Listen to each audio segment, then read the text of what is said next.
အမြဲဒေါသကိုထိန်းချုပ်ခြင်းအကြောင်းတရားဒေသနာတော်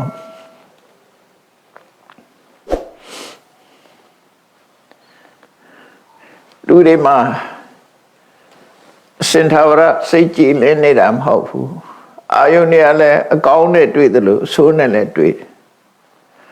ထာဝရကောင်းနေတာမဟုတ်သည့်အတွက်ကြောင့်စိတ်ခံမသိတဲ့အခါမှာဒေါသဆိုတာထွက်လာတတ်ကြတယ်အဲ့ဒီထွက်လာတဲ့ဒေါသကိုမထိန်ချုပ်နိုင်ဘူးဆိုလို့ရှိရင်အယုတ်ဆိုးအချီးတန်မဖြစ်တဲ့နာတွေဖြစ်သွားနိုင်တယ်ပေါ့လူတွေမှာလောဘဆိုတဲ့တရားရှိတယ်လို့ဒေါသဆိုတာလည်းရှိတယ်အကုသိုလ်တရားတွေကကိုယ်ထင်ကြီးတဲ့မာနသူတစ်ပါးကြီးပွားတာကိုမနာလိုတဲ့အိတ်တာကိုယ်သာအခွင့်အရေးရခြင်းနဲ့မစ္စရိယဒီတရားတွေကလူရဲ့ရင်ထဲမှာလွှမ်းမိုးပြီးတော့နေတတ်တယ်ပေါ့အမြဲတမ်းလွှမ်းမိုးနေတာမဟုတ်ပေမဲ့လို့အကြောင်းတိုက်ဆိုင်လာတဲ့အခါဖြစ်တတ်ကြတယ်ပေါ့လူတိုင်းဟာထာဝရပြုံးရှင်းနေတာမဟုတ်တယ်လို့လူတိုင်းဟာလည်းအမြဲတမ်းစိတ်တူပြီးဒေါသထွက်နေကြတာမဟုတ်ပါဘူးသို့တော့ဒေါသထွက်เสียအကြောင်းရှိလို့ဒေါသထွက်လာပြီဆိုရင်ထိန်းချုပ်နိုင်ဖို့လိုအပ်တယ်ပေါ့လောဘဖြစ်လာလို့ရှိရင်လည်းထိန်းချုပ်ဖို့လိုအပ်တယ်ဒေါသဖြစ်လာရင်လည်းထိန်းချုပ်ဖို့လိုအပ်တယ်သူတော်ဘာကြီးပွားတာကိုမနာလိုတဲ့အိတ်သာစိတ်တွေဖြစ်လာလို့ရှိရင်လည်းထိန်းချုပ်ဖို့လိုအပ်တယ်ပြီးပြီးကိုယ်တကူစောကောင်းဆန်တဲ့စိတ်ဓာတ်တွေဝင်လာလို့ရှိရင်လည်းထိန်းချုပ်ဖို့လိုအပ်တယ်ဘာဖြစ်လို့တော့ဆိုတော့ရှင်ထဲမှာလောဘဖြစ်လာလို့ရှိရင်လည်းသူ့ရဲ့အသိဉာဏ်ဟာအပြော့သွားပြီးတော့မလုံးတဲ့နာတွေမပြောတဲ့နာတွေပြောမလုံးတဲ့နာတွေလောက်တာဖြစ်တတ်တယ်ရှင်ထဲမှာဒေါသလွှမ်းမိုးလာလို့ရှိရင်လည်းစဉ်းစားဉာဏ်ပျောက်ကွယ်သွားပြီးတော့မပြောတဲ့နာတွေပြောမိတယ်မလုပ်တဲ့နာတွေလုပ်မိတယ်မမရွေးနေကိုဖြစ်စေတတ်တယ်အဲ့ဒီလောဘဒေါသမောဟဆိုတဲ့ကိလေသာတရားဆိုတွေကိုယ်ရင်ထဲမှာလွှမ်းမိုးမိနေပြီဆိုလို့ရှိရင်အသိဉာဏ်ပျောက်ကွယ်သွားပြီမပြောတဲ့စကားတွေပြောမိတယ်မလုပ်တဲ့အလုပ်တွေကိုလုပ်မိတယ်အဲ့လိုလုံးမိသည့်အတွက်ကြောင့်ဖြစ်ပေါ်လာတဲ့အကျိုးဆက်တွေကဓမ္မဆိုးရွားသွားနိုင်တယ်ပေါ့ဒါကြောင့်မို့မကောင်းတဲ့စိတ်ဓာတ်မျိုးဝင်လာတဲ့အခါမှာထိန်းချုပ်ဖို့ကြိုးစားကြရမှာဖြစ်တယ်လောဘကိုလည်းထိန်းချုပ်ရမှာပဲဒေါသကိုလည်းထိန်းချုပ်ရမှာပဲမာနကိုလည်းထိန်းချုပ်ရမှာပဲအိတ်သာဆိုတဲ့ jealousy ကိုလည်းထိန်းချုပ်ရမှာပဲကိုယ်သာကောင်းစားခြင်းနဲ့မစ္စရိယဆိုတာကိုလည်းထိန်းချုပ်ရမှာပဲဖြစ်တယ်မထိန်းချုပ်လို့ရှိရင်အကြီးအကျယ်ပြဿနာဖြစ်ပြီးကိုယ်အတွက်လည်းဆိုးချိုးသူတို့အတွက်လည်းဆိုးချိုးဆိုတာမျိုးဖြစ်ပေါ်လာတတ်တယ်ပေါ့ဒါကြောင့်မို့အမြဲဒေါသကိုထိန်းချုပ်ခြင်းဆိုတာဘယ်ပုံပဲနည်းသူတော်ကောင်းတွေဟာထိန်းချုပ်ခဲ့တယ်လေဆိုတာအာယ50ဇတ်တော်တွေထဲမှာသုလဘောဓိစာတကဆိုတဲ့သုလဘောဓိစတ်စပောင်း958တဲ့မယ်443ခုမြောက်သုလဘောဓိစတ်ဟာအမြဲဒေါသကိုပဲပုံထိန်ချုပ်ရမယ်ဆိုတာလက်တွေ့ကျင့်သုံးလိုက်နာဖို့သင်္ကန်းစာပေးတဲ့ဇာလမ်းပဲဖြစ်တယ်သင်္ကန်းစာပေးတာဟာတကယ်ဘဝတစ်ခုမှာကြုံတွေ့လာတဲ့တကယ်ဖြစ်ပျက်ကိုရည်ညွှန်းပြီးတော့သင်္ကန်းစာပေးတယ်လူတိုင်းဟာအမြဲဒေါသကိုမထိန်ချုပ်နိုင်တာမဟုတ်ဘူးထိန်ချုပ်နိုင်တဲ့ပုဂ္ဂိုလ်တွေရှိတယ်အဲ့ဒီထိန်းချုပ်နိုင်တဲ့သူတော်ကောင်းတွေဟာဘယ်လိုတွေးတောဆင်ခြင်သုံးသပ်ပြီးတော့မြေတော်သားကိုထိန်းချုပ်တယ်လဲဆိုတာကို မြတ်စွာဘုရားကဟောပြောတာဖြစ်တယ်။ဘာကြောင့်ဒီဇလံကိုဟောပြောတာတော့ဆိုမြတ်စွာဘုရားစေတော်ကျောင်းမှာနေတဲ့အခါမှာ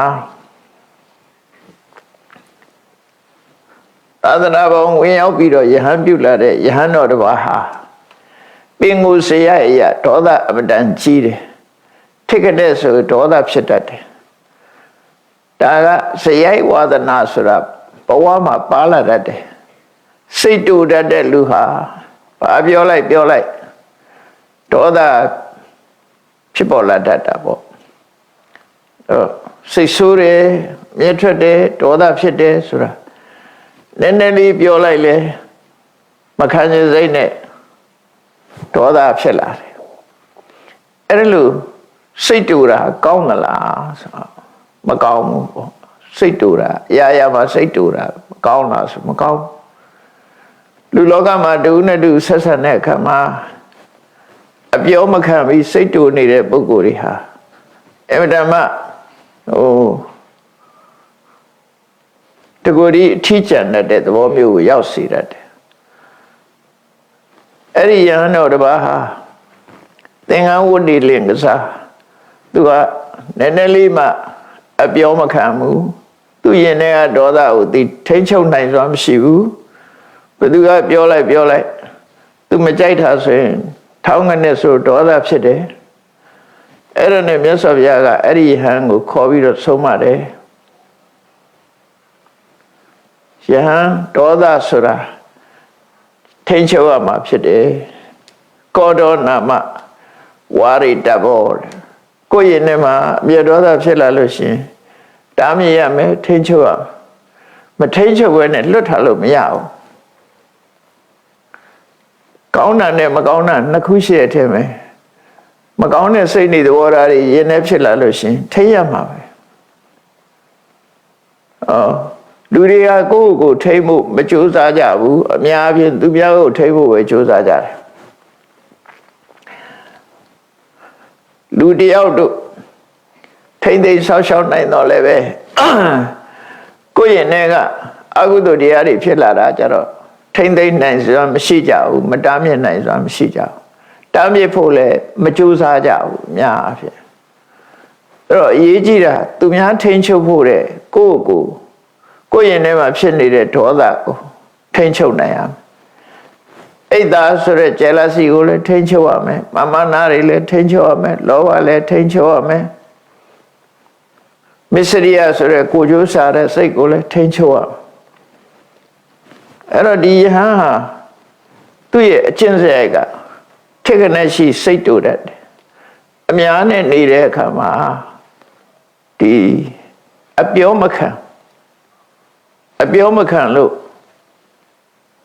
ဒေါသအလျောက်တုံ့ပြန်လာတယ်ဆိုလို့ရှိရင်ပြဿနာတွေအကြီးကျယ်ဖြစ်နိုင်တယ်ပေါ့ဒါကြောင့်မို့လူတိုင်းဟာဒေါသကိုထိန်းချုပ်ပြီးတော့တိကံစိတ်ကိုမွေးမြူချရမှာဖြစ်တယ်ဝိုင်းပြီးတော့မိတ်ဆွေတွေကတိခံမှုတိုက်တွန်းကြတယ်အဲ့တော့တချို့ကလည်းပဲမခံနဲ့မဟုတ်မခံဆိုတာကိုပဲကုန်ရှိတယ်လို့ထင်ပြီးတော့ပြီးလောက်ရလေးပင့်ဆိုတာလို့မြောက်ပင့်ပေးတတ်တဲ့ပုဂ္ဂိုလ်မျိုးတွေကလည်းလောကမှာအများကြီးရှိတယ်အဲ့တော့ကိုယ့်ရင်ထဲမှာဖြစ်တဲ့ဒေါသရဲ့အပြစ်ကိုသေသေးချာချာစိတ်ကြည့်ပြီးရင်တော့ထိန်းချုပ်နိုင်တဲ့စွမ်းရည်တတ်တရှိတယ်ဘယ်ဟာပဲဖြစ်ကောင်းခြင်းမကောင်းခြင်းဆိုတာနှစ်ခုရှိတယ်ဒီနေရာမှာဒေါသဆိုတာလုံးဝစင်စစ်မကောင်းတဲ့အရာသာဖြစ်တယ်ကောင်းတာဆိုတာကိုယ်ကနိုင်ရလို့ကျင့်တတ်သွားရင်ကောင်းတယ်လို့လူတွေကထင်ကြတယ်တကယ်ကတော့ဒေါသဆိုတာမကောင်းတဲ့အရာကိုကိုယ့်ရဲ့နဲ့မှာဖြစ်မခံရဘူးထိန်းချုပ်ရမှာဖြစ်တယ်တားမြစ်ရမှာဖြစ်တယ်အဲ့တော့အဲ့ဒီယဟန်နဲ့ပတ်သက်ပြီးမြတ်စွာဘုရားကဆုံးမတာငါဘုရားဟာဒေါသ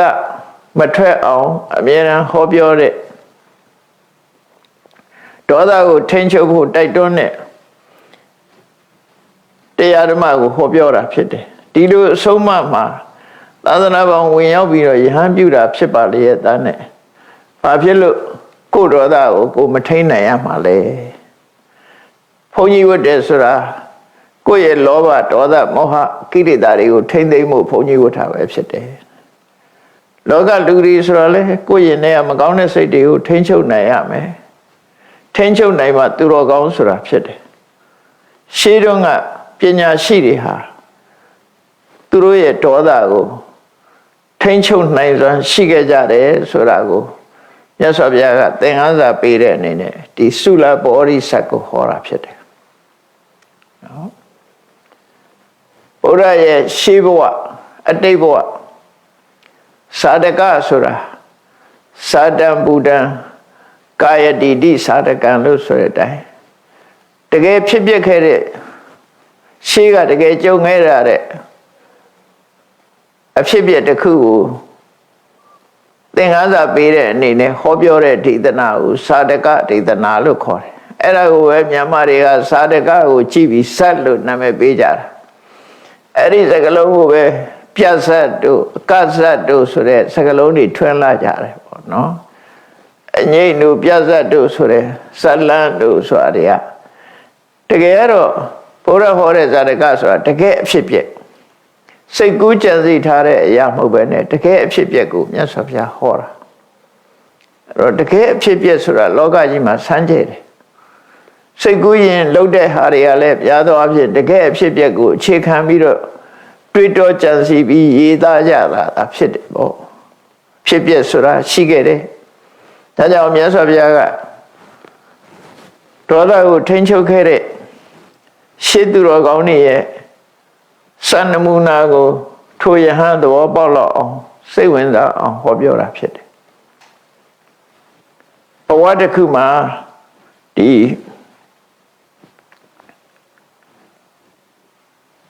ဖျားလောင်းကကာတိဒီကုန်းမှာချမ်းသာကြွယ်ဝတဲ့ပြမနာတစ်မျိုးရဲ့သားပြမနာတူရဲ့သားလာဖြစ်တယ်နော်သူဟာပြမနာတမျိုးတူရဲ့သားလာဖြစ်တဲ့အခါမှာသူပဲဘွားကလာတာတော့ဆိုအဲ့ဒီဘွားမရောက်ခင်ကသူကပြမဖြစ်ခဲ့တယ်သူတော်ကောင်းတရားကျင့်ကြံကြုတ်ကိုအထုတ်လို့စံပိညင်နေရပြီပြမပြေမှပြမဖြစ်တယ်ပြမဆိုတာကဒေါသအမတနဲတဲ့ပုဂ္ဂိုလ်မျိုးတွေပေါ့ပြမဝိဟာရဆိုတဲ့မေတ္တာကရုဏာမုဒိတာဥပေက္ခနဲ့နေတဲ့ပုဂ္ဂိုလ်တွေအမတမအေးချမ်းတဲ့ဘဝစိတ်တူတယ်ဆိုတာသူတို့မှမရှိဘူးနော်ဒေါသထွက်တယ်ဆိုတာမရှိဘူးအမြဲတမ်းမေတ္တာစိတ်ကရုဏာစိတ်မုဒိတာဥပေက္ခဆိုတဲ့ပြမစိုးတရားတွေနဲ့နေကြလို့ဘဝမှာအလွန်ငြိမ်းချမ်းတဲ့ဘဝကနေပြီးတော့လူဘဝရောက်လာတာအဲ့တော့လူဘဝရောက်လာတော့နာမည်ပေးတဲ့အခါမှာဘောဓိကုမာရဆိုတဲ့နာမည်ကိုပေးတယ်သူတို့မျိုးရိုးကနေပေးတဲ့နာမည်လည်းဖြစ်နိုင်တယ်ပေါ့ဘုရားလုံးကအဲ့ဒီဘဝမှာဘောဓိကုမာရဆိုတဲ့နာမည်နဲ့ပုံနာမျိုးနွယ်ထဲမှာလူလာဖြစ်တယ်လူဘဝရောက်တဲ့ဆိုတာထုံးစံတိုင်းပဲဒီကနေ့ခေတ်လူဘဝရောက်လာတဲ့ပုဂ္ဂိုလ်လဲဘာလို့တော့အရွယ်ရောက်ရင်ကြောင်းနေရတယ်ပညာသင်ကြရတယ်ဒါဖြေတော့ကလည်းဒီတိုင်းပဲနော်သူလည်းပဲအရွယ်ရောက်တဲ့အခါမှာတက္ကသိုလ်ပြည်သွားပြီးတော့တတ်ပညာတွေသင်တယ်ပညာတက်လာပြီဆိုတဲ့အခါမှာလူလောကရဲ့ထုံတတ်ဆင်လာရပဲသူဆန္ဒကိုသူဆန္ဒမပါပြီမဲ့လို့မိဘတွေကခုံတည်ချင်းတူတယ်အမျိုးဆက်ချင်းတူတယ်အကြီးချင်းချင်းတူတယ်ဆိုတဲ့အမျိုးနွယ်ကသူတို့သမီးနဲ့လက်ထပ်ပေးစားဖို့ရစီမံလာကြတယ်ဒါတော့လူဘဝရောက်လာရင်ဘယ်သူပဲဖြစ်ဖြစ်ဒီလုပ်ငန်းတွေကခဏခေတ်လည်းဒီတိုင်းပဲလုပ်တာနော်မိဘတွေကအိမ်တော်ရဲ့သားချဖို့ကြိုးစားလာတယ်အဲ့ဒီသူ့အတွက်ရွေးချယ်လိုက်တဲ့သူတို့သမီးလောင်းကလည်းပဲ ရုပ်ဆင်းအမှန်တမ်းလှပတယ်သို့တော့သူကလည်းပဲပြမပြေကနေစုတည်လာတဲ့အမျိုးသမီးပဲဖြစ်တယ်အဲ့ဒါတခုတော့သွားတူတယ်နှစ်ဦးလုံးဟာပြမပြေကပြမပြေဆိုတာအိမ်အောင်ဖက်တဲ့ဒေသပုံမဟုတ်ဘူးကိုယ့်ကိုလွတ်လွတ်လပ်နဲ့အမျိုးသားမျိုးသမီးခွဲခြားမှုမရှိတဲ့ဘဝမျိုးပဲသူကအဲ့တော့စိတ်ဝင်စားဘူးကာမဂုဏ်အာယုန်นี่မျိုးသားမျိုးသမီးစိတ်ဝင်စားတဲ့နေရမဟုတ်ဘူးသို့တော့လူလောကရောက်လာတဲ့အခါကျတော့သူတို့ရဲ့ဆန္ဒမပါပဲ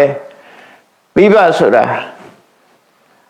အတင်းစီမံတတ်ကြတယ်ပေါ့ခဏခေတ်လဲဒါမျိုးတွေရှိတာပဲသူတို့ဆန္ဒမ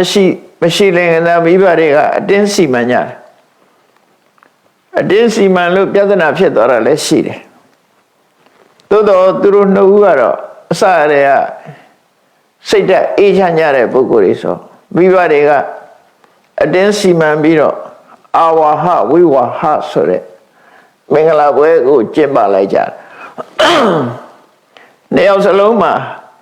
ကိလေသာစိတ်ဆိုတာမရှိကြဘူးကာမဂုဏ်အာယုန်ခံစားလို့တဲ့စိတ်မရှိဘူးဘာဖြစ်လို့လဲဆိုတော့ပြမပြေကလာတဲ့ပုဂ္ဂိုလ်တွေဟာပြမပြေမှာနေတယ်လို့ပဲလူဘဝမှာလည်းစိတ်ဝင်စားဘူးအဲ့ဒါဟိုတုန်းကအနေကြာလာတဲ့အခါအဲ့တိုင်းပဲနေတယ်ပြမတွေနေတဲ့အနေထားမျိုးနေကြတာဖြစ်တယ်ပေါ့ဒါကြောင့်မို့လို့သူတို့ဟာဒီဘဝမှာတဦးနဲ့တဦးတန်ရုံးစဉ်ဖြစ်မှုဆိုတာလုံးဝမရှိဘူးမိတ်ဆွေသဘောလောက်ပဲစိတ်ကထားကြတယ်တဏှာရာဂနဲ့ကြည့်တဲ့စိတ်သူတို့မှမရှိဘူးမျက်စိအကြည့်ကစပြီးတော့စင်ကြယ်တဲ့တန်ရှင်းတဲ့အဲ့လိုနဲ့ပြမနာနဲ့ပြမနာ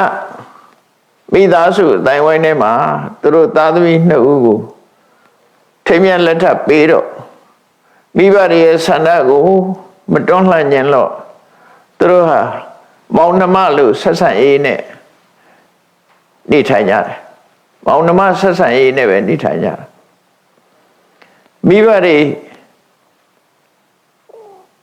အသက်အရွယ်ရလာတဲ့အခါကွယ်လွန်နှိစ္စရောက်သွားတော့အလုံးစီးပွားတွေသူတို့လက်ထက်ရောက်လာအဲ့တော့ပစ္စည်းဥစ္စာလည်းကြွယ်ဝချမ်းသာကြတာဖြစ်တော့သူတို့ရဲ့ပိုင်ဆိုင်မှုငွေကြေးတနာတွေဟာဂရေ80ရှိတယ်ဂရေ80တော့ဥစ္စာတွေမိဘတွေကရှားဝေထားလို့ပိုင်ဆိုင်ကြတယ်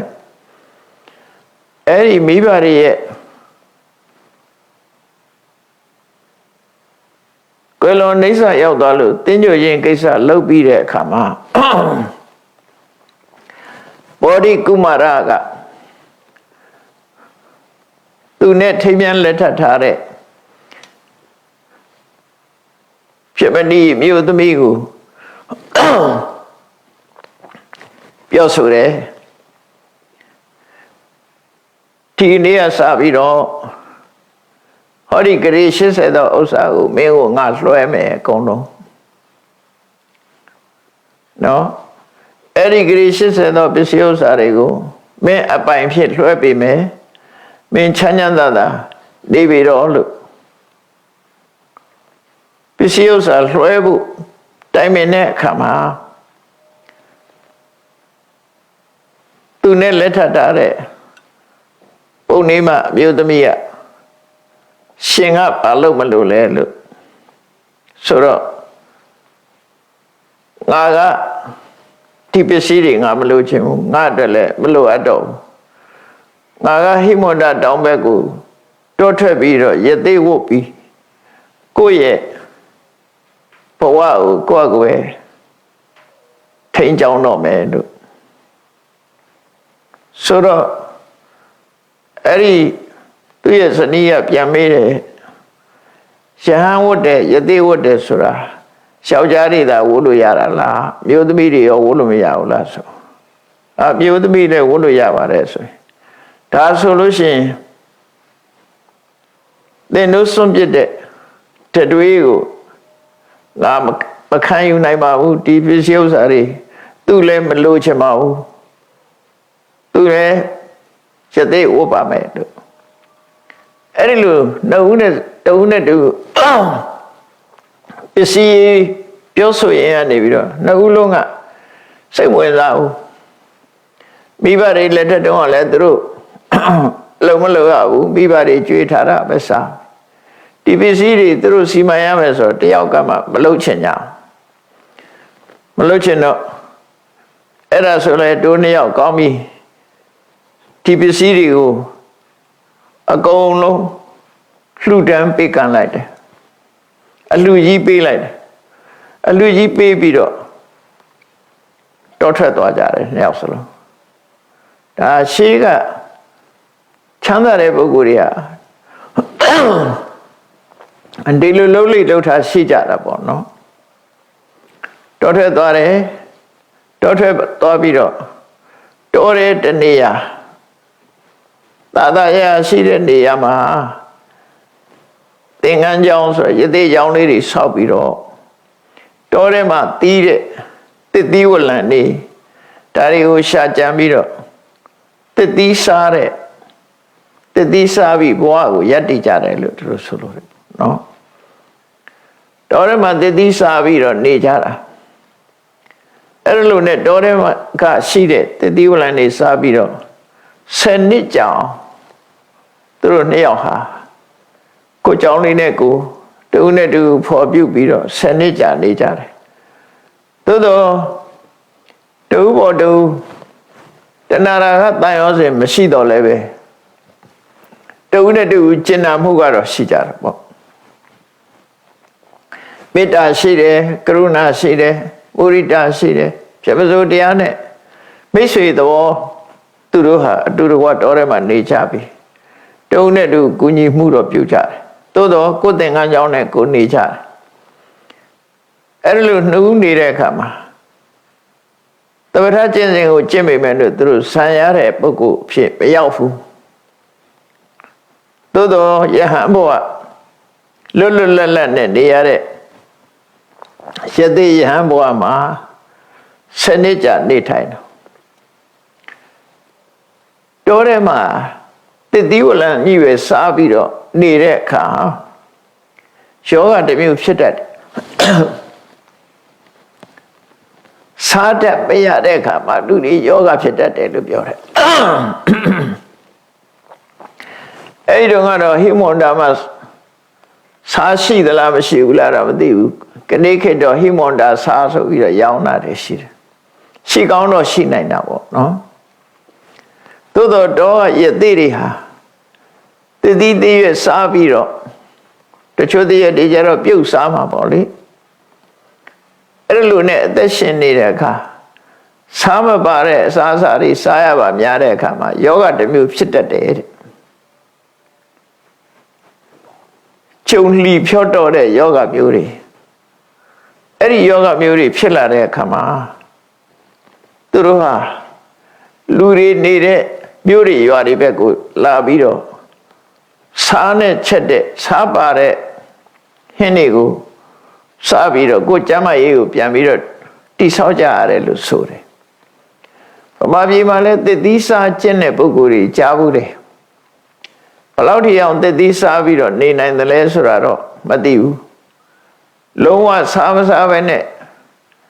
သစ်သီးကိုသာစားပြီးနေလို့ရှိရင်ဘာဖြစ်လာမလဲဆိုတာဒီအာဟာရဓာတ်နဲ့ပတ်သက်တဲ့ဆရာဝန်တွေတော့သိကောင်းသိလိမ့်မယ်စာထဲမှာတော့လောနံဘိလသေဝနထာယဆိုတာချင်းစားမိဝဲခြင်းကြုံအချင်းတို့စားတို့ဆိုတာလိုအပ်တယ်လို့ဆိုတယ်ခန္ဓာကိုယ်ရဲ့လိုအပ်ချက်တွေအဲ့ဒီလိုအပ်ချက်တွေကြောင့်ဟိမွန်တာကနေပြီးတော့ထွက်လာတယ်ဒါကအကြောင်းတစ်ခုတော့ဖြစ်လိမ့်မယ်ဟိမွန်တာဒေသဆိုတာနောက်အကြောင်းတစ်ခုဟာဟိမွန်တာဒေသဆိုတာဆောင်းရသည်မှာလည်းလွန်အေးတယ်ဆောင်းရသည်မှာလွန်အေးသည့်အတွက်ကြောင့်ဆောင်းရသည်မှာဆောင်းခိုဖို့အတွက် လူတွေနေတဲ့မြို့တွေရွာတွေဘက်ကိုဆင်းလာတာလည်းဖြစ်နိုင်တယ်ဘာဖြစ်လို့တော့ဆိုကနေ့ခေတ်မှာဆိုလို့ရှိရင်တိဘက်ဒေသမှာနေကြတဲ့တိဘက်လူမျိုးတွေအခုအိန္ဒိယမြောက်ပိုင်းမှာလက်ဒတ်ဆိုတဲ့ပြည်နယ်မှာနေကြတဲ့တိဘက်တွေဟာဆောင်းရသည်ဆိုလို့ရှိရင်ဗာရာဏသီမြို့ဘက်ကိုဆင်းလာကြတယ်ဆောင်းရသည်ဆိုရင်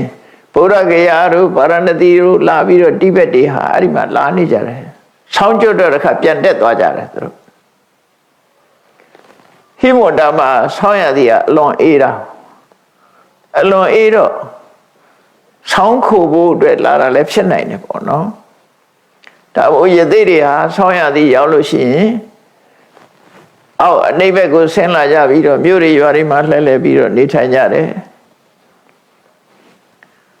အဲ့ဒါလို့နေရင်ကဒီယသိနှစ်ဦးဟာလည်းပဲခရီးစဉ်အတိုင်းနောက်ဆုံးပဲထိရောက်လာတော့ဆိုဗာရာဏသီထိအောင်ရောက်လာကြတယ်ဗာရာဏသီမြို့ကလူသူတိတ်ဆိတ်ပြီးတော့အဆောင်အကျရှိတဲ့အေးချမ်းချမ်းနေလို့ရတဲ့ဘယင်ပိုင်နဲ့ဥယျာဉ်ထဲမှာသွားရောက်နေတယ်အဲ့တော့ဥယျာဉ်ဆိုတာတော့ခဏခေတ်ပြောမယ်ဆိုလို့ရှိရင်တော့ဘယင်နေစိုက်ပျိုးထားတဲ့သီးနှံနေစိုက်ပျိုးထားတဲ့သစ်ပင်နေစိုက်ပျိုးထားတဲ့ခြံကြီးတွေဖြစ်လိုက်တောတွေစိုက်ပျိုးထားတဲ့သဘာဝတောတွေသဘာဝသစ်ပင်တွေပန်းပင်တွေအဲ့လိုဟာတွေစိုက်ပျိုးပြီးတော့အဆောင်ရှောက်နဲ့ထားတဲ့ဥယျာဉ်ခြံကြီးတွေကိုပြောတယ်အဲ့ဒီဘယင်ပိုင်တဲ့ဥယျာဉ်ခြံကြီးတွေဆိုတာဆောင်းရှောက်မှုရှိသည့်အတွက်ကြောင့်နေရထိုင်ရအဆင်ပြေတယ်ပေါ့အဲ့ဒါကြောင့်မို့မင်းပိုင်တဲ့ဥယျာဉ်တွေကိုရောက်လာပြီးတော့ဆောင်းရသည်မှာဆောင်းခိုတဲ့အနေနဲ့အဲ့ဒီမှာနေကြတယ်တဲ့အဲ့တော့ဒီနေ့ကျတော့ဘယင်ကဘယင်ရဲ့ဥယျာဉ်မှုလုပ်တဲ့လူက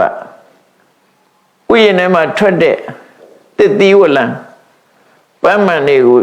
ဘယင်ထံလက်ဆောင်ပေးဖို့ယူသွားရင်ဘယင်ကြီးစီသွားခါစားတဲ့အခါမှာဥယျာဉ်မှုဘယင်ကပြောလိုက်တယ်ငါတို့ဥယျာဉ်သားကိုဥယျာဉ်ကိုပျော်ပွဲစားထွက်ကြမယ်ဥယျာဏခိလိတံကိလေသာမဆိုနန်းတော်ထဲမှာဒီတိုင်းပဲနေရတာ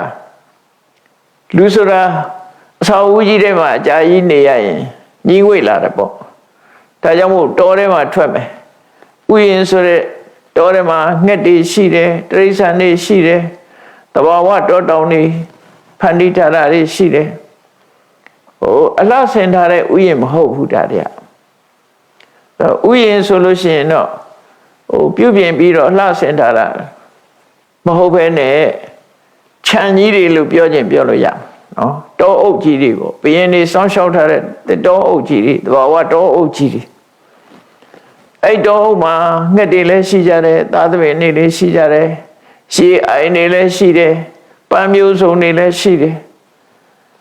အဲ့ဒီဥယျာဉ်ဘက်ကိုဘယင်ကြီးကထွက်လာဥယျာဉ်ပြောပဲဆိုတာထက်မယ်လို့သူ့ကိုမှားလိုက်တော့ဥယျာဉ်ဘက်ကိုရောက်လာအဲ့ဒီမှာဘယင်လာတော့မယ်ဆိုရင် तू ကဥယျာဉ်ထဲမှာတန်ရှင်းလို့ရတယ်လုံခြုံရေးတွေစီမံရတယ်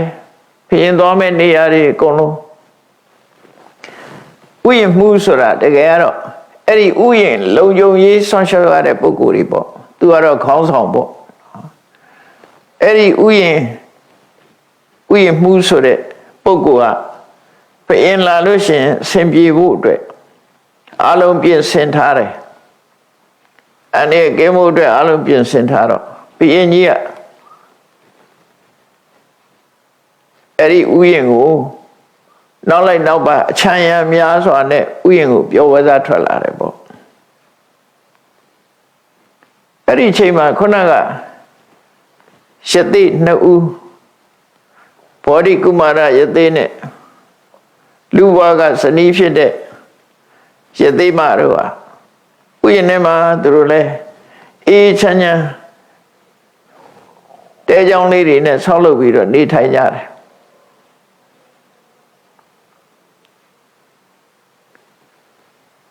အဲ့လိုနေတာကိုဘုရင်ကြီးကဥယျာဉ်ထဲမှာသူလှက်ပတ်ကြည့်ရင်ကနေပြီးတော့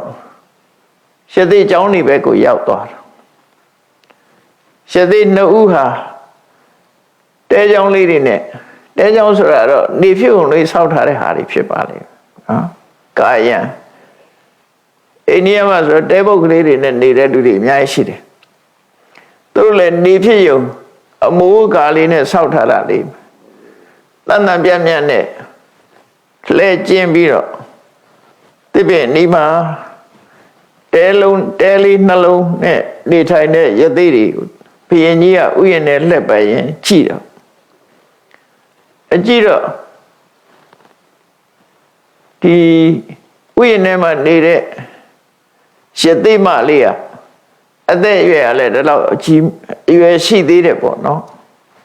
အရွယ်ရှိသေးတယ်ပင်ကိုယ်ကလည်းပဲရုပ်ဆင်းကအမတမလှပတယ်သူပြမပြေကလာတာဆိုရုပ်ကလည်းတန့်တယ်လှလည်းလှတယ်ယသိဝလေးနဲ့ဆိုပို့ပြီးတော့ကြည့်ကောင်းတယ်လို့ပြောမှာပေါ့နော်အဲ့တော့ဘုရင်ကြီးကသူ့လည်းတွေးလိုက်ရောဘုရင်ဆိုတဲ့ပုဂ္ဂိုလ်မျိုးတွေကစိတ်ကိုလွတ်ထားတဲ့ပုဂ္ဂိုလ်တွေလေစိတ်ကိုလွတ်ထားတာလိုချင်စရာရှိရင်လည်းလိုချင်တယ်စိတ်ဆိုးစရာရှိရင်လည်းစိတ်ဆိုးတယ်မာနတွေကြီးတယ်တော့ဘုရင်ဆိုတဲ့ပုဂ္ဂိုလ်ကကိုယ့်ကိုထိန်းချုပ်မှုမရှိကြမရှိတော့သူစိတ်แท้ထင်တာလုပ်တဲ့သူတွေပေါ့သူ့ကိုအုပ်ချုပ်မဲ့လူမရှိတော့အဲ့တော့ယသိမလေးကိုမြင်တဲ့အခါမှာယသိမကိုမျက်စိကျတယ်ပေါ့နော်မျက်စိကျတော့သူ့အဖော်ယသိစီကိုသွားတယ်သွားပြီးတော့ဒီယသိမကိုရောနဲ့ဘာတော်လုံးလို့သွားမေးတာကိုရောနဲ့ဘာတော်လုံးဆိုအဲ့တော့ဘုရားလောင်းယသိကပြောပြတယ်အခုဘာမှမတော်ပါဘူးတဲ့သူနဲ့ဘာမှမတော်ပါဘူးဒါပေမဲ့သူတို့တူတူယသိဝတ်လာခဲ့ကြတာပါတဲ့တရားကျင့်မောကျင့်ဘက်ပါတဲ့ဒါပေမဲ့လို့တော့လူဘဝတုန်းကတော့သူ့ရဲ့စနီးပါလို့ပြောတယ်ဒါအမှန်တိုင်းဖွင့်ပြောတာပေါ့နော်အဲ့လိုပြောတဲ့အခါမှာဘုရင်ကြီးကဘာမှမတော်ဘူးဆိုတာလေးပဲသူကစိတ်ထဲမှာမှတ်ထားတယ်ယသိကလည်းအခုချိန်မှာဘာမှမတော်တာလူဘဝတုန်းကသာမိဘပေးစားထားတဲ့ဇနီးတယ်ဆိုတာကိုပြောတာဘာမှမတော်ဘူးဆိုတော့သူကအဲ့ဒီယသိမလေးကိုမိဖုရားမြောက်ခြင်းတယ်ပေါ့လေအတင်းမိဖုရားမြောက်ဖို့ကြိုးစားလာဒါလောကကြီးမှာဖြစ်နေဖြစ်တာရှိတဲ့ကိစ္စတွေပါဒါအထူးဆန်းတော့မဟုတ်အဲ့တော့မိဖုရားကိုတင်းကျပ်ခေါ်သွားဖို့ဒီမိဖုရားအဖြစ်တင်မြောက်ဖို့ဒီယသိမလေးကိုအတင်းကျပ်ခေါ်သွားမယ်ဆိုရင်ယသိရဲ့စိတ်ကိုစမ်းကြည့်တာကိုရောနဲ့ဘာမှမတော်ဘူးအခုဘာမှမတော်ဘူးဆိုလို့ရှိရင်သူ့ကိုနန်းတော့ခေါ်သွားမယ်နန်းတော့ခေါ်သွားမယ်ဆိုလို့ရှိရင်ဘာများလှုပ်မလဲစူးစမ်းကြည့်အောင်မယ်ဆိုပြီးတော့ဘုရင်ကြီးကသူ့ကိုပြောတာယောတိဣမံဝိတလက်ခိပိယံတံမိတဘာတိနေအဲ့တော့ယသိမလေးကအတော်ချောတာချောတော့သူ့ရဲ့မျက်လုံးလေးကလည်းမျက်လုံးပြူးပေါ့ပြူးဆိုတာမျက်လုံးကျဲတယ်မျက်စိမေးမဟုတ်ဘူးမျက်လုံးကျဲမျက်လုံးကျဲနဲ့တောက်ပသောမျက်လုံးရှိတယ်ပိယံတံမိတဘာတိနေစကားပြောလို့ရှိရင်လည်းချစ်ခင်ပွဲရာတူတူတက်တာပြောတတ်တယ်တန်ချိုချိုမြတ်မြတ်နဲ့ပြောတတ်တယ်ပေါ့အဲ့ဒီလိုယသိမရဲ့ပုံမှန်တရံကိုကြည့်ပြီးတော့မျက်လုံးကျဲတူတူရဲပြီးတော့ပြောတတ်တဲ့ဟောဒီယသိမလေးကိုအတင်းကျပ်ခေါ်သွားမယ်ဆိုရင်ကိုတော့ဘာလုပ်မလဲအတင်းခေါ်မယ်တဲ့ဘာလုပ်မလဲလို့ဆိုအဲ့ဒီမှာဘောရီ ကုမာရယသိကဘာပြန်ပြောတော့ဆိုဥပ္ပစ္စေမေနတ်မုတ်စေရတယ်ငါရင်ထဲမှာတော့ဒေါသတော့ဖြစ်မယ်ဒါပေမဲ့လို့ငါဒေါသကိုထိန်းချုပ်မယ်ဥပ္ပစ္စေမေနတ်မုတ်စေရတယ်ရှင်ထဲကမကျေနပ်တဲ့ဒေါသတော့ဖြစ်မယ်မတရားဘူးမတရားလုပ်တာမကြိုက်လို့မကြိုက်တဲ့ဒေါသတော့ဖြစ်မယ်ဒါပေမဲ့ဖြစ်လာတဲ့ဒေါသကိုထုတ်မပြောဘူးနမေမုံစေရဇီဝတော့ငါအသက်ရှင်နေသမျှကာလပတ်လို့ငါဒေါသဖြစ်တာကိုဘယ်တော့မှမသိစေရအောင်ရဇံဝဝိပုလာဩဋ္ဌိခိပ္ပမေဝနိဝရေတပေါင်းတစ်ခုမှာဖုန်နေရလွင့်တက်ပြီးကောင်းကင်ကြီးတစ်ခုလုံးခမိုင်းမိုင်းဖြစ်နေတတ်တယ်ပေါ့အညာဒေသမှာဆိုရင်ကြည့်လိုက်မိုးမရွာမချင်းတပေါင်းတစ်ခုကဆုံဆိုတဲ့ချိန်လေးမှာကောင်းကင်များမြူမုံတွေဆိုင်းနေတတ်တယ်ပေါ့အဲ့ဒီမှာမိုးကြီးရွာချလိုက်လို့ရှိရင်အဲ့ဒီမြူတွေကပျောက်သွားတယ်ကောင်းကင်ကြီးကကြည်သွားတယ်အဲ့ဒါလိုပဲတဲ့သူ့ရင်ထဲမှာဖြစ်လာတဲ့ဒေါသကိုသူထိန်းချုပ်ပြီးတော့ဖယ်ရှားပြစ်မှာပါလို့ရှင်တွေကဒေါသဖြစ်လာမဲ့ဆိုရင်ဘယ်တော့မှအပြင်ကိုမထွက်စေရဘူးနော်ငါအသက်ရှင်သမျှကာလပတ်လုံးငါဒေါသအပြင်ကိုမထွက်စေရဘူးရင်ထဲမှာဒေါသမဖြစ်ဘူးလို့တော့မပြောဘူးသူဖြစ်မယ်အေးမိုးကြီးရွာချလိုက်တဲ့အခါမှာလွင့်နေတဲ့မြူမုံတွေပျောက်ကွယ်သွားတယ်လို့ပဲငါရင်ထဲမှာဖြစ်လာတဲ့ဒေါသဟာမိုးရွာချလိုက်တယ်လို့ပျောက်ကွယ်သွားမှာပဲဖြစ်တယ်လို့ယသိကအဲ့လိုပြောပြီးတော့သူကရဲရဲဝံ့အဲ့လိုဘယင်ကိုပြန်ပြီးတော့ပြောလိုက်တဲ့အခါမှာဒီလိုယသိကပြောတာကိုဘယင်ကြီးကနားလဲဖို့တော့ကောင်းတယ်ပေါ့သို့တော့နားမလဲဘူးသူ့ရင်ထဲကဒီယသိမအပေါ်မှာဆွဲလန်းနေတဲ့စိတ်ကြောင့်မို့လို့သူ့စိတ်ကိုသူမတားမြင်နိုင်တဲ့အခါအမတ်တယောက်ကိုမိတ်ပေးလိုက်တယ်ဒီယသိမကိုနန်းတော့ခေါ်သွားလိုက်ဆိုပြီးတော့အတင်းဆွဲခေါ်ခိုင်းနော်အဲ့ဒီယသိမလေးအတင်းဆွဲပြီးတော့ခေါ်သွားကြတယ်နန်းတော့ခေါ်သွားတယ်အဲ့တော့ယသိမအဓမ္မောလောကေဝတ္တိအာယုတ္တသူဘာပြောတော့ဆိုအေးလောကကြီးမှာမတရားမှုတွေတော့ဖြစ်နေပြီမလုံးတဲ့အလုပ်တွေလုပ်နေကြပြီလို့ဆိုပြီးအော်ဟဲ့ငိုကြွေးတယ်သူကနော်ငိုရုံပဲသူငိုနိုင်တယ်ပေါ့မတရားဘူးဆိုတာတော့ပဲပြောပြီးတော့အဲ့လိုမင်းမှုရန်တွေကနန်းတော်ထီအောင်သူ့ကိုခေါ်သွားကြတယ်ဖះလောင်းကတော့အဲ့ဒီအချိန်မှာသူကဘောဓိ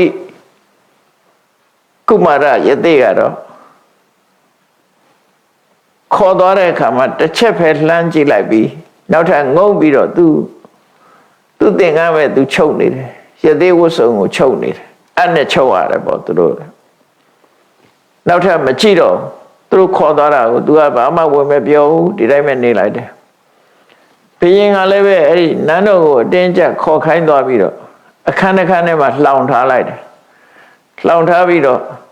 အမျိုးမျိုးဖြာရောင်သေးဆောင်တယ်ပေါ့မိဖုရားမြောက်မဲ့အကြောင်းတွေပြောတဲ့အခါမှာယသိမလုံးဝလက်မခံဘူးယသိမရဲ့စိတ်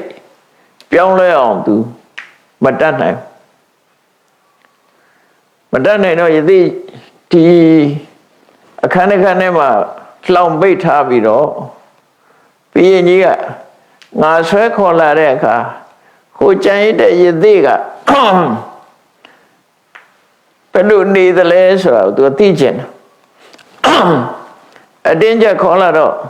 ဟိုယသိကဘယ်လိုများနေမလဲယသိဆိုတာသူတို့ခေတ်ကကြောက်ရတာလည်းရှိတယ်ပေါ့ယသိတွေကိုပြစ်မှားလို့တိုင်းပြည်ပြတ်သွားတာတွေရှိတယ်ယသိတွေရဲ့မန္တန်ဆွမ်းကိုနဲ့ဒုက္ခရောက်သွားကြတာတွေရှိတယ်သူတို့မှလည်းဇလန်းတွေအများကြီးရှိတယ်ပေါ့အခုလည်းသူယသိကိုတင်းကျပ်ခေါ်သွားတာဖြစ်တော့ဟိုယသိကများမန္တန်ဆုပ်ပြီးတော့သူသိအောင်များလုပ်မလားလို့တန်တရားဖြစ်လာတယ်ဒါကြောင့်မို့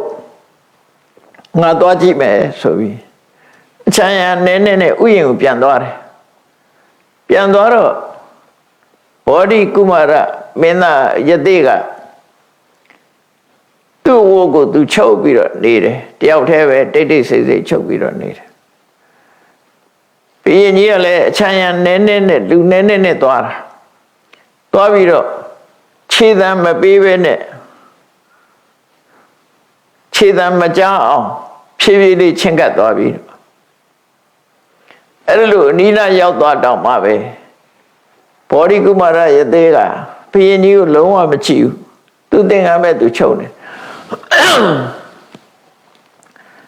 အနာနာရောက်လာတဲ့ယသိဟိုတဲ့ဘုရင်ကိုလုံးဝမကြည့်ဘူးမကြည့်တဲ့အခါကျတော့ဘုရင်ကငါ့ကိုစိတ်ဆိုးလို့ငါနဲ့စကားများပြောတာဖြစ်လိမ့်မယ်ငါ့ကိုမကြည့်တာဖြစ်လိမ့်မယ်ဆိုပြီးတော့သူပြောတော့ကတော့ရှင်ထဲမှာဒေါသဖြစ်ရင်ဒေါသဖြစ်ခွင့်မပေးဘူးချက်ချင်းရှင်ထဲကနေပြီးတော့ထိန်းချုပ်ပြစ်မယ်လို့ငါ့ကိုသူပြောခဲ့တယ်အဲ့ဒါကြွားပြောတာဖြစ်နိုင်တယ်ပေါ့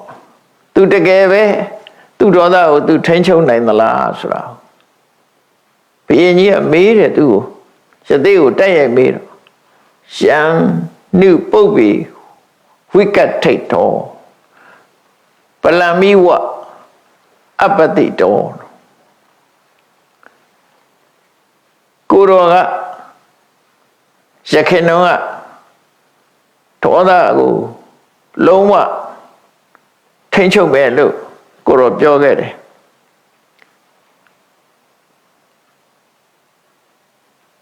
တကယ်ကိုအင်အားပေါ်မှာအမိပြုပြီးတော့ကိုရောထိန်းချုပ်တယ်လို့ပြောတယ်အခုကျတော့ကိုရောတိတ်တိတ်လေးနေပြီးတော့သင်္ကန်းချုပ်နေတယ်ကိုယ်စိတ်ကိုမထိန်းနိုင်လို့ဒီလိုလုံနေတာလားလို့ဘုရင်ကြီးကပြောတဲ့အခါမှာဘောဓိကုမာရယသိကဒီဘုရင်ကငါ့ကိုဒေါသကြောင့်သူနဲ့စကားမပြောဘူးလို့ထင်နေတယ်ငါအခုသူ့ကိုရှင်းပြမယ်ငါဟာအမျက်ဒေါသရဲ့အလိုကိုဘယ်တော့မှမလိုက်လျောဘူးဖြစ်ပေါ်လာတဲ့အမျက်ဒေါသကိုငါဟာထိန်းချုပ်နိုင်တယ်ဆိုတာကိုငါပွင့်ပွင့်လင်းလင်းသူ့ကိုပြောပြမယ်ဆိုပြီးဥပ္ပစ္စည်းမေနမုတ်စိတ်ထားတယ်ရှင်မင်းကြီးကျွန်ုပ်ရင်ထဲမှာအမျက်ဒေါသမဖြစ်တာမဟုတ်ဘူးဖြစ်တယ်ဒါပေမဲ့လို့ကျွန်ုပ်လုံးဝထိန်းချုပ်ထားတယ်နမေမုတ်စိတ်ဓာစီဝတော့အသက်ရှင်ရဲ့ဒီဒေါသအပြင်ထွက်လာမှာမဟုတ်ဘူးရဇံဝဝိပုလာဥထိခိဗ္ဗမေဝနိဝရေလွင့်ပြန်နေတဲ့မြူမုံတွေကိုမိုးရွာချလိုက်တဲ့အခါချက်ချင်းကြီးမြူမုံတွေပျောက်ကွယ်သွားသလိုငါရင်ထဲမှာဖြစ်လာတဲ့ဒေါသတွေကိုငါချက်ချင်းကြီးနှိပ်ကွက်ထိန်းချုပ်လိုက်လို့ငါရင်ထဲမှာဒေါသမဖြစ်တော့ဘူးလို့ပြောတဲ့အခါမှာဘုရင်ကြီးကအခုလိုပြောတာသိပဲနဲ့သူဟာမန္တန်ရွတ်ပြီးတော့မြငါ့ကိုလှည့်စားမလို့လားလို့စိတ်ထဲကမဟုတ်တာလုပ်တဲ့လူကကြမ်းကြမ်းဖန်ဖန်ကြောက်တာပဲလေဒါကိုကမဟုတ်တာလုပ်တာကိုမဟုတ်တာလုပ်တော့ငါများချိန်ဆတာလားနော်သူကရဇံဝဝိပုလဥဒိခိဗ္ဗမေဝနိဝရေမြုံမုံကြီးကိုမိုးကြီးရွာချလိုက်ပြီးထိန်းချုပ်လိုက်တယ်လို့ငါထိန်းချုပ်လိုက်တယ်လို့ဆိုတာငါများချိန်ဆတာလားလို့စိတ်ထဲကအဲ့လိုထင်တော့ယသိကိုပွင့်ပွင့်လင်းလင်းမေးတယ်ကိန်းတိဥပ္ပစ္စည်းနောမုတ်စီကိုရောရင်ထဲမှာဘာဖြစ်ပြီးတော့ဘာကိုမဖွင့်ပြတာလဲမထုတ်လွှင့်တာလဲကိန်းတိနမုတ်စီဇီဝတော့အသက်ရှင်ရဲ့အပြင်ကိုမလှုပ်ဘူးဆိုတာဘာကိုပြောတာလဲရဇံဝဝိပုလဝုဋ္ဌိကတမန္တနိဝရယေမိုးကြီးရွာချပြီးတော့မြူမုံတွေကိုထိန်းချုပ်တယ်မိုးကြီးနဲ့ထိန်းချုပ်တယ်ဆိုတာကိုရောဘာကိုထိန်းချုပ်တာတော့လို့ကိုရောဘာဖြစ်ပြီးတော့အပြင်ကိုမထွက်အောင်လုပ်တာလဲအသက်ရှင်နေမြမလွတ်ဘူးဆိုတာဘာလဲမိုးရွာချလို့ပျောက်ကွယ်သွားအောင်ဖယ်ရှားလိုက်တယ်ဆိုတာဘာကိုပြောတာလဲလို့ဒီမေးခွန်းကိုဘုရင်ကနေမေးတော့ဒီရင်ထဲက ရှင်ထဲမှာဖြစ်ပေါ်လာတဲ့အမြင့်ဒေါသရဲ့အပြစ်တွေရင်ထဲမှာကိုယ်ရင်ထဲမှာဖြစ်လာပြီဆိုရင်ဘယ်လိုအပြစ်တွေရှိတယ်အဲ့ဒီရင်ထဲကဒေါသတွေကိုဘယ်လိုတားဆီးတယ်ဆိုတာကိုအမြင့်ဒေါသကိုထိန်းချုပ်တဲ့ဤစနစ်ကိုသူ့ရင်ထဲမှာဖြစ်နေတဲ့ဒေါသဘယ်လိုထိန်းချုပ်တယ်ဆိုတာကိုဘုရင်ကြီးနားလဲအောင်အဲ့ဒီဘောဓိကုမာရယသိကတရားဟောတယ်အဲ့ကြတာရှင်းပြတယ်ပေါ့ယမိစာတေနပတတိရှင်ထဲမှာဒေါသဖြစ်လာပြီဆိုရင်အကောင်းဆုံးအကြောင်းကျိုးလုံးဝမမြင်တော့လူတယောက်ဒေါသဖြစ်လာလို့ရှိရင်အကျိုးအကြောင်းလုံးဝမသိတော့တာအကောင်းဆုံးလုံးဝမသိတော့ဒေါသဖြစ်လာလို့ရှိရင်အမေလည်းပြန်ပြောခြင်းပြောမယ်အဖေလည်းပြန်ပြောခြင်းပြောမယ်နော်ရှင်တွေကဒေါသဖြစ်လာလို့မထိန်ချုပ်နိုင်ဘူးဆိုလို့ရှိရင်အကောင်းဆုံးလည်းမသိတော့မမြင်တော့အသိပညာပျောက်ကွယ်သွားတယ်အဲ့ချိန်အဇာတိတာဓုပတ္တိဒေါသမဖြစ်ဘူးဆိုရင်မြင်နိုင်တဲ့အရာတွေကိုဒေါသဖြစ်လာပြီဆိုရင်လုံးဝမမြင်တော့ဘူးတဲ့သောမေဥပ္ပစီနောမုတ်စီတဲ့သူကလျှို့ဝှက်တဲ့စကားမျိုးနဲ့ပြောလိုက်တာပေါ့လေဒါမျိုးယင်ထဲမှာဖြစ်လာလို့ရှိရင်အကောင်အကျိုးဆောအကျိုးအကြောင်းဆိုးကောင်းကိုမတွေ့ဘူးတဲ့မမြင်မှသာမဖြစ်မှသာတွေ့တယ်အဲ့ဒီလိုယင်ထဲမှာအကြောင်းအကျိုးကောင်းဆိုးမသိနိုင်တဲ့ရှင်ထဲကအမျက်ဒေါသမျိုးဖြစ်လာတာကိုအာဟာဘယ်တော့မှအပြင်ကိုလူသိအောင်ကိုဒေါသကိုထုတ်မှာမဟုတ်ဘူးတဲ့ကောတော်ဒုံမေဒကောစရောတဲ့အမျက်ဒေါသဆိုတာအသိပညာနည်းပါးတဲ့ပုဂ္ဂိုလ်ရဲ့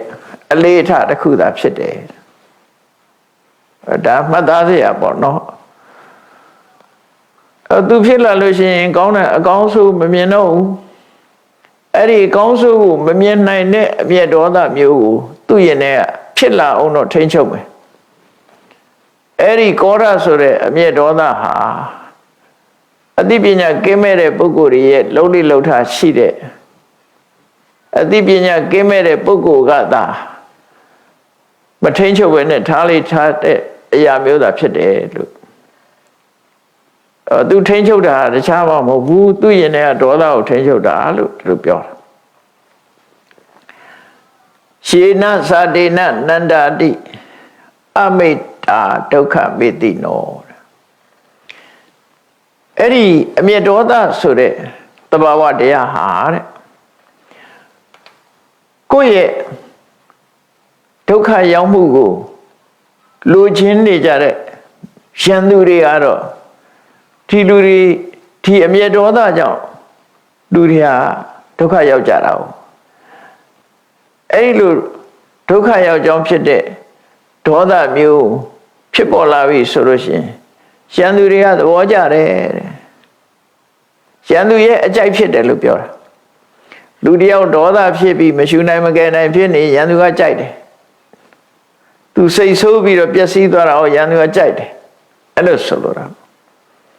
အဲ့တော့ရန်သူရဲ့အကြိုက်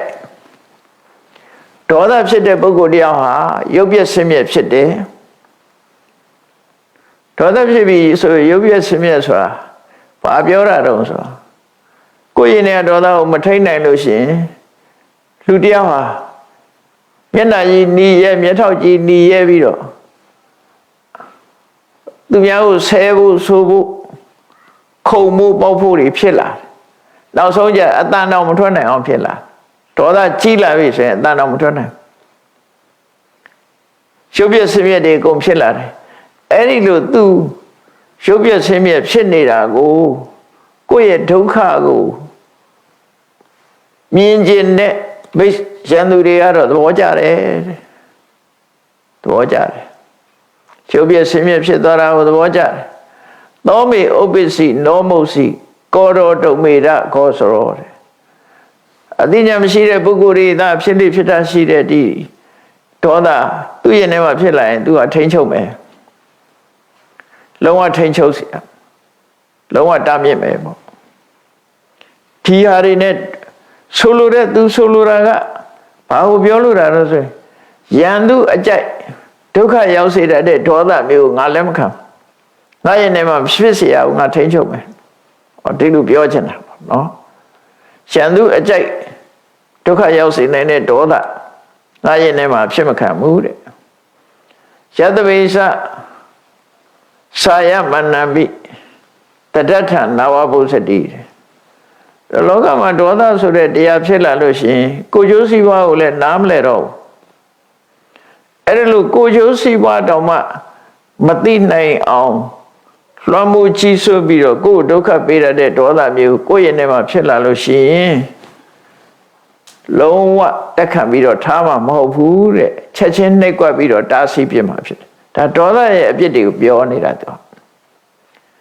ရှင်တွေကအမျက်ဒေါသတွေဟာကိုယ်ပြန်ပြီးတော့ဒုက္ခပေးမှာဖြစ်တယ်ရှင်နာဘိဗုဒ္ဓကုသလံဇာတိဒေါသလွှမ်းမိုးခံရလို့ရှိရင်စိတ်ကောင်းနှလုံးကောင်းတွေကပျောက်သွားတယ်ဘယ်သူပဲဖြစ်ဖြစ်ဒေါသလွှမ်းမိုးခံတဲ့စိတ်မှာကုသိုလ်ဆိုတာမဖြစ်တော့ဒေါသဖြစ်နေရင်ကုသိုလ်ဆိုတာမဖြစ်တော့အကုသိုလ်စိတ်တွေပဲဖြစ်လာတယ်ပရကမေဝိပုလ္လစာပိအတ္ထဘလောက်ကြီးမားတဲ့အကျိုးစီးပွားပဲဖြစ်စေဒေါသဖြစ်လာလို့ရှိရင်ဆုံးရှုံးသွားတယ်နော်အကောင်းပြောလို့လည်းမရအဲ့ဒီအချိန်ကျတော့လာမပြောနဲ့ဘယ်သူပြောရမှလည်းမခံဒေါသကြီးနေလို့ရှိရင်နော်အကျိုးစီးပွားတွေအကုန်လုံးဆွဲသွားနိုင်တယ်တဲ့သဘိမတေနောဘလဝပမတ္တိကြောက်เสียကောင်းတော့အောင်ဒီဒေါသတစ်ခုဖြစ်လာလို့ရှိရင်ဖြစ်ပေါ်လာတဲ့အစွဲပွားတွေကကြောက်เสียကောင်းတော့တဲ့အနေထားစစ်တီဘိုးပွားတွေလို့ဖြစ်လာတယ်ဘာတွေတုံးဆိုရင်ဒေါသဖြစ်လာလို့ရှိရင်မပြောသင့်တဲ့စကားတွေလည်းပြောမယ်မပြောရဲတဲ့စကားဆိုတာလည်းမရှိဘူးမလုပ်ရဲတာဆိုတာလည်းမရှိဘူးအကုန်လုံးပြောရဲတယ်အကုန်လုံးလုပ်ရဲတယ်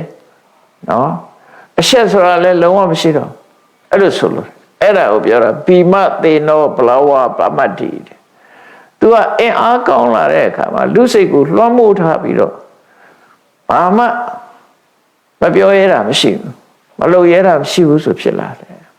ဒေါသရဲ့သဘောတရားကနော်ကောရောမဟာရာဇနမေအပုစထအဲ့ဒီယင်တဲ့ဒေါသကိုဘယ်တော့မှအပြင်ကိုထုတ်ပြမှာမဟုတ်ဘူးလို့ဆိုလို့တယ်သူယင်ထဲမှာပဲငြိမ်းအောင်လုပ်မယ်အပြင်ကိုထွက်စေမှာမဟုတ်ဘူးလွတ်ပေးမှာမဟုတ်ဘူးလို့ပြောကိုဒေါသကိုအပြင်ထွက်လွတ်ပေးလို့ရှိရင်လူသိသွားတယ်လေနော်စိတ်ဆိုးတာလူသိသွားအပြင်ထုတ်ပြရင်စိတ်ဆိုးတာလူသိတယ်အဲ့ဒီလူသိတောင်မခံဘူးလို့ဆိုလို့တယ်ဒေါသဆိုတာသူကအဆင့်ဆင့်တက်လာပထမဆုံးဒေါသဖြစ်လာပြီဆိုရင်မျက်နှာကြောတင်းသွားတယ်မျက်နှာကြောတင်းသွားတယ်ဒါပထမအဲ့ဒီအချိန်လေးမှာမထိန်နိုင်လို့ရှိရင်ပါးစပ်ကလှုပ်လို့ဖြစ်တာမထိန်နိုင်ဘူးဆိုရင်ဆဲဖို့ပြင်လာကျန်တဲ့စကားပြောဖို့ဖြစ်လာတယ်အဲ့ဒီမှာမထိန်လိုက်ဘူးဆိုလို့ရှိရင်ရှိုက်ဖို့နှက်ဖို့ဖြစ်လာတယ်အဲ့ဒါကိုမထိန်နိုင်ဘူးဆိုရင်လက်နဲ့ကင်မဲ့အဆင့်ရောက်လာနောက်ဆုံးသူများမလုပ်ရဘူးဆိုရင်ကိုယ့်ကိုယ်တတ်သိတယ်ဒေါသကအဆင့်လိုက်ပေါက်ကွဲလာတယ်ဆိုတဲ့သဘောတရားကိုပြောတယ်နော်အဆင့်လိုက်ပေါက်ကွဲလာတယ်ပထမအဲ့ဒီမျက်နှာကြောတင်းသွားတာကနေစလိုက်တာမထိန်ဘူးဆိုလို့ရှိရင်အဲ့ဒေါသဟာဆဲရည်ချင်းကနေပြီးစတင်ကြမ်းတမ်းလာပြီးတော့လက်ပါလာတယ်တုပ်ပါလာတယ်လက်နဲ့တွေပါလာတယ်အဲ့လိုဖြစ်လာတယ်အဲ့ဒါကိုဆိုလိုတယ်ကောရောမဟာရာဇနမေအမုစတာအဲ့လိုအပြစ်ကြီးလာတဲ့ဒေါသတရားကိုသူကထိန်ချုပ်မယ်ဘယ်တော့မှအပြင်ကိုမထွက်စေရဘူးဆိုပြီးတော့ဒီအမျက်ဒေါသရဲ့အပြစ်ကိုရှင်းရှင်းလေးပြောတာကထသမေမထမနတမေပါဝေကောနာမသာယတိရှင်းတော့ကမီးကဘယ်ကနေရလဲလို့ဆိုတော့တစ်သားနှစ်ချောင်းကိုပွက်ရတယ်မာဘေးဆိုတဲ့တစ်သားနှစ်ချောင်းခြောက်နေတဲ့တစ်သားနှစ်ချောင်းကိုနာဖိပွတ်တဲ့အခါပူးလာတယ်ပူးလာပြီးတော့မီးတောက်လာတယ်နော်တစ်သားနှစ်ချောင်းတောမီးလောင်နေဆိုတာအဲ့တစ်ပင်တွေကတစ်ပင်နဲ့တစ်ပင်လေတိုက်တဲ့အခါပွတ်တာပွတ်တဲ့အခါမှာအဲ့ဒီပူးလာပြီးတော့မီးလောက်တာဘယ်သူမှသွားရှို့တာမဟုတ်ဘူးဟုတ်တောနဲ့ကြည့်နေတယ်မှာတောမီးလောင်နေဆိုတာကဘာမှာအခုလူတွေသိနေကြတာပဲ အမှန်တမ်းထိန်းချုပ်ရခက်တယ်နော်လူပြေမှာဒီမျိုးရဲရွာတဲ့မီးလောင်တဲ့အခါကျတော့ရှို့မီးလည်းရှိကောင်းရှိနိုင်တယ်ရှို့တဲ့လူမရှိရင်ဝါရလျှော့ပေါ့ခဏခေတ်ကတော့ဘာလို့မီးလောင်တာလဲဝါရလျှော့ဖြစ်လို့ပဲနော်ဝါရလျှော့ဖြစ်ရင်လည်းဝါရကိုလောင်သွားမှာပဲတက်သားနှစ်ချောင်းပုတ်လို့မီးဖြစ်လာလို့ရှိရင်လည်းအဲ့ဒီပုတ်လို့မီးထွက်လာလို့ရှိရင်အဲ့ဒီမီးကအဲ့တက်သားနှစ်ချောင်းကိုပြန်လောင်ပြစ်တာပဲရှေးခေတ်ကမီးရဖို့အတွက်အခုလိုရမ်းနေပါလိမ့်မရှိသည့်အတွက်ကြောင့်တက်သားနှစ်ချောင်းကိုပွတ်ရတယ်တောထဲမှာသဘာဝသစ်ပင်တွေကတစ်ခုနဲ့တစ်ခုအကိုင်းတွေရှက်ပြီးတော့နေတယ်လေအားတိုက်တဲ့အခါမှာလူပွတ်နေတယ်လို့ပဲတစ်ကိုင်းနှစ်ခုကကပ်ပြီးတော့ကြီးနဲ့ပွတ်နေတဲ့အခါတခုတ်ပင်ကမီးတကြီးဆိုတာခဏနေတော့မီးတောက်ပြီးတော်လုံးလောင်သွားတာပဲအဲ့ဒါလိုပဲလူတွေရဲ့ယင်ထဲမှာဖြစ်လာတဲ့ဒေါသတရားဟာတဲ့ကိုယ်ယင်ထဲမှာဖြစ်ရင်ကိုယ်အရင်ပြန်လောက်မှာပဲဒါဒေါသရဲ့အဖြစ်ကိုပြောပြနော်ကထသမိမထမနတမိတက်သားနှစ်ချောင်းကိုပို့လိုက်လို့ရှင်ပါဝကောနာမသာယတိမီးဆိုတာဖြစ်လာတယ်တဲ့တမေဝကထံတဟတိယတမသောသာယတိခိနိအဲ့ဒီဖြစ်ပေါ်လာတဲ့မီးဟာတဲ့သူဖြစ်ရာထင်းချောင်းကိုပဲပြန်ပြီးတော့လောင်ပြစ်တယ်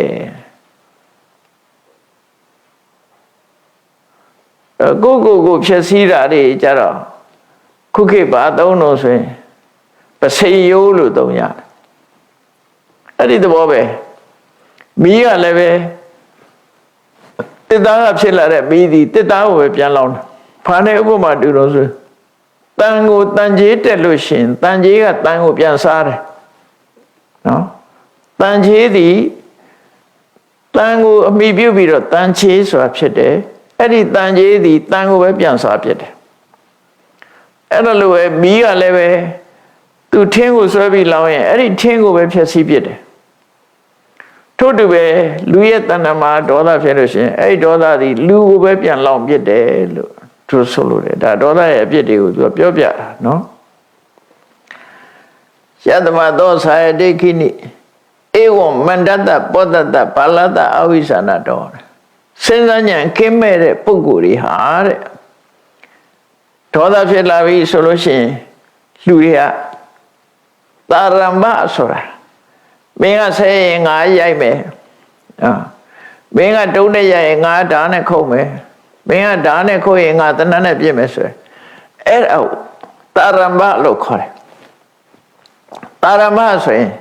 မင်းကတစ်ချက်ခေါက်ရင်ငါနှစ်ချက်မင်းကတခွန်းပြောရင်ငါ10ခွန်းပြောမယ်ဆိုတယ်အဲ့ဒီလိုပို့ပြီးတော့လှုပ်လာတာကိုတာရမ္မလို့ခေါ်တယ်ဘာလို့ပြန်တဲ့အခါမှာချုပ်ချယ်ခြင်းလို့ပြန်ကြတာအမှန်ကတော့တာရမဆိုတာနှစ်ဆတဲ့ပြုလုပ်ခြင်းလို့ဆိုလို့တယ်ပေါ့နော်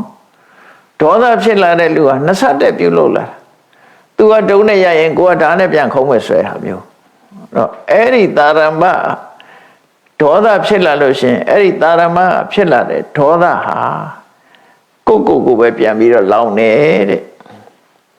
အကိဝတိနာကထသမိန်ကောရောယတပဝတ္တိနိဟတိတတယတောကာလပခေဝသန္တိမမြတ်တော်ကိုလောင်တဲ့မိဟာမြတ်တော်ကိုဖျက်ဆီးသွားတယ်ထို့တူပဲကိုယ့်ရဲ့ရင်ထဲမှာအမျက်ဒေါသဖြစ်လို့ရှိရင်အဲ့ဒီပုဂ္ဂိုလ်ဟာအမျက်ဒေါသရဲ့အစွမ်းကြောင့်သူ့ရဲ့ခုံသိက္ခာတွေဟာကျဆင်းသွားပြီးတော့လာစုပ်ပက္ခမှာလဟာအယောင်ကင်းမဲ့သွားတယ်လို့ပဲဟုတ်ပြီလာစုပ်ပက္ခဆိုတာတဖြည်းဖြည်းရော့သွားပြီးနောက်ဆုံးလာကွယ်သွားတယ်လေလာကွယ်သွားတယ်ဆိုတာအလင်းရောင်တွေလုံးဝပျောက်သွားပြီးတော့ဖြစ်သွားတယ်လို့ပဲလူမှာဂုံသိက္ခာတွေကဒေါသထွက်ရင်ကနေပြီးအဲ့ဒေါသရဲ့အစွမ်းကြောင့်ဂုံသိက္ခာတွေကလုံးဝပျောက်ကွယ်သွားတယ်သူဆိုလို့ရပေါ့နော်ဂုံသိက္ခာတွေပျောက်ကွယ်သွားနိုင်တယ်အနေတော်ဓုမကေတုဝကောရောယတုပတမတိလောကမှာမီးဆိုတာလောင်စာသိမ့်လိုက်ရင်မရှိတော့ငြိမ့်သွားတာပဲ လောင်စာရှိနေသမျှတော့လောင်နေမှာပဲလောင်စာမရှိတော့ဘူးဆိုလို့ရှိရင်မီးဟာမလောင်တော့ဘူးအခိုးအငွေ့ဖြစ်ပြီးတော့ပျောက်သွားအဲ့ဒါကြောင့်မလို့ကိုယ့်ရင်ထဲမှာဖြစ်လာတဲ့ဒေါသဆိုတဲ့မီးကိုညှိမ့်သက်လိုက်မယ်ဆိုလို့ရှိရင်ညှိမ့်သက်လိုက်နိုင်တဲ့ပုဂ္ဂိုလ်ဟာလာဇန်ဘက်ခါမှာထွက်လာတဲ့လလိုပဲတနေ့တနေ့ပို့ပြီးတော့တောက်ပေါင်လာတယ်တနေ့တနေ့ပို့ပြီးတော့တောက်ပလာတယ်နော်လာပြည့်နေ့ရောက်သည့်ထဲအောင်ထိမ့်ထိမ့်လင်းနဲ့ခုံတရင်နေနဲ့ဖြစ်ပေါ်လာတယ်လို့ပဲအဲ့ဒီပုဂ္ဂိုလ်ရဲ့ခုံတရင်ဟာဒီလာဇန်ဘက်ကမှလာဟာတနေ့ပြီးတနေ့အယောင်နေတိုးလာတယ်လို့ရဲ့ခုသူ့ရဲ့ဂုဏ်သိက္ခာတွေကတိုးလာနိုင်တယ်လို့ဒါဘောဓိကုမာရယသိကနေပြီးတော့ဘုရင်ကြီးကိုတရားဟောလိုက်တာအဲ့ဒီတရားကိုကြားနာရတဲ့အခါမှာဘုရင်ကြီးကစိတ်နှလုံးအေးချမ်းသွားပြီးတော့သူ့နောက်မှာပါတဲ့အမတ်တစ်ခုကိုအမတ်တယောက်ကိုအမိတ်ပေးလိုက်တယ်ငါတို့နန်းတော်မှာချုပ်နှောင်ထားတဲ့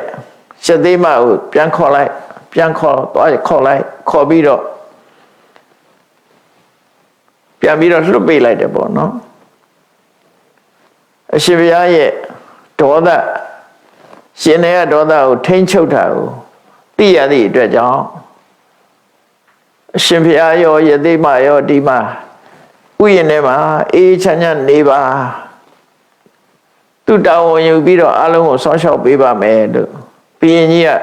ကြောဝန်ချတောင်းပန်ပြီးယသိကိုရှ िख ိုးပြီးနန်းတော်ပြန်သွားတယ်အဲ့တော့ဒီဘောဓိရာဇဘောဓိကုမာရယသိနဲ့ယသိမလေးတို့ဟာရှားသက်ပံအဲ့ဒီဥယျာဉ်ထဲမှာပဲဘုရင်ကြီးရဲ့ဆောင်းလျှောက်မှုခံပြီးတော့ချမ်းသာသာနေကြနောက်ကြတော့ယသိမလေးကသုတိမဏီကွယ်လွန်သွားတဲ့အခါကျတော့ယသိကြီးကဟိမဝန္တတောင်ကိုပြန်သွားပြီးသူတူဦးရဲ့နေတဲ့အခါမှာသမထကျင့်စဉ်ကိုကျင့်လို့သံပင်ညင်နေရပြမစိုးတရား၄ပါးကိုပွားများအထုတ်ပြီးသူဟာပြမပြေရောက်သွားတယ်ဒီနေရာမှာယသိမလေးတည်သွားတော့ဘယ်ရောက်တယ်ဆိုတာမပါတော့ဘူးနော်ယသိမကတော့အဲ့ဒီဥယျာဉ်ထဲမှာပဲကွယ်လွန်နေစာရောက်သွားတယ်ယသိမကွယ်လွန်ပြီးတဲ့အခါမှာယသိကြီးကဟိမဝန္တပြန်သွားတယ်အဲ့ဒီကြတော့ပြန်သွားပြီးသူတယောက်တည်းလွတ်လပ်လပ်နေပြီးတရားထုတ်တဲ့အခါမှာစံပင်ကြီးနေပြန်ရတယ်ဒီဇလန်းကိုသင်္ကန်းစာပေးတာတော့အမျက်ဒေါသကိုထိမ့်ချုပ်နည်းဘယ်လိုထိမ့်ချုပ်ရမလဲအမျက်ဒေါသဘောဘယ်လိုရှုမြင်ရမလဲထိမ့်ချုပ်တယ်ဆိုတာအမျက်ဒေါသရဲ့အပြစ်ကိုဆင်ញင်သုံးသပ်တာထိမ့်ချုပ်ခြင်းပဲပေါ့သွားပြီးရင်မထဲရင်ထဲမှာဖြစ်နေတဲ့ဒေါသကြီးကိုဒီတိုင်းထိမ့်ချုပ်တာမဟုတ်ဘူးဒီဒေါသရဲ့အပြစ်တွေကိုဆင်ញင်လိုက်တာထိမ့်ချုပ်တာပဲနော်မကောင်းမှုလို့သိလိုက်ရင် तू ထိမ့်ချုပ်ပြီးသားဖြစ်သွားတယ်ကောင်းတယ်လို့သိရင်ဆက်လုပ်မှာပဲလေအဲ့တော့ဘယ်အရာပဲဖြစ်ဖြစ်ငါဒေါသထွက်တာမကောင်းဘူးဒီဒေါသပင်ငရဲကြစေနိုင်တယ်ငါဘဝပျက်စီးစေနိုင်တယ်ဆိုတော့ဒီအတွေးတွေကဒါထိမ့်ချုပ်တဲ့အတွေးလို့ခေါ်တယ်ဟိုလိုကြီးတွေးเสียမဟုတ်ဘူးသို့မဟုတ်မေတ္တာဘာဝနာနဲ့ထိမ့်ချုပ်မယ်သိခဏ်ခြင်းဆိုတဲ့ခန္တီတရားနဲ့ထိမ့်ချုပ်မယ်ဒီအကြောင်းအရာဒေါသထွက်เสียအကြောင်းအရာကိုမေ့ထားပြီးတော့ထိမ့်ချုပ်မယ်ထိမ့်ချုပ်ပုံထိမ့်ချုပ်နည်းတွေအမျိုးရှိတဲ့ထက်မယ်မေတ္တာနဲ့ထိမ့်ချုပ်တယ်